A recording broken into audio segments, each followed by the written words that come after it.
ঝিনাইদহের শৈলকুপায় একটি মারামারির মামলায় মোশতাক শিকদার নামের এক উপজেলা ছাত্রলীগের সাবেক যুগ্ম সাধারণ সম্পাদককে গ্রেফতার করে পুলিশ। এর কিছুক্ষণ পরেই মোশতাক শিকদারের কয়েকশো সমর্থক তাকে ছাড়িয়ে নিতে একযোগে থানায় হামলা চালায়। এ সময় তারা থানার প্রধান ফটক খুলে ভেতরে প্রবেশের চেষ্টা করে। পুলিশ তাদের বাধা দিলে বৃষ্টির মতো ইট পাটকেল নিক্ষেপ করে সাবেক ছাত্রলীগ নেতার সমর্থকরা।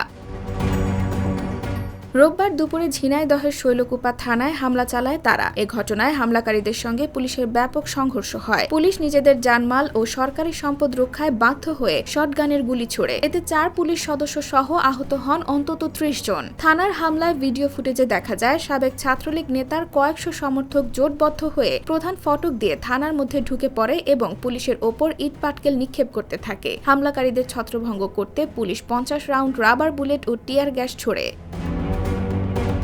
শৈলকুপা থানার পুলিশ সূত্রে জানা গেছে, উপজেলা ছাত্রলীগের সাবেক যুগ্ম সাধারণ সম্পাদক মোশতাক শিকদার এজাহারভুক্ত আসামি। মারামারির মামলায় তাকে গ্রেফতার করে পুলিশ, কিন্তু তাকে ছিনিয়ে নিয়ে হামলা চালায় তারা। তবে শৈলকুপা উপজেলা স্বেচ্ছাসেবক লীগের সহসভাপতি আব্দুর রহমান রিঙ্কু অভিযোগ করেন, পুলিশ তাদের উপর অন্যায়ভাবে হামলা করেছে। পুলিশের গুলিতে 30 থেকে 35 জন আহত হওয়ার দাবিও করেন তিনি।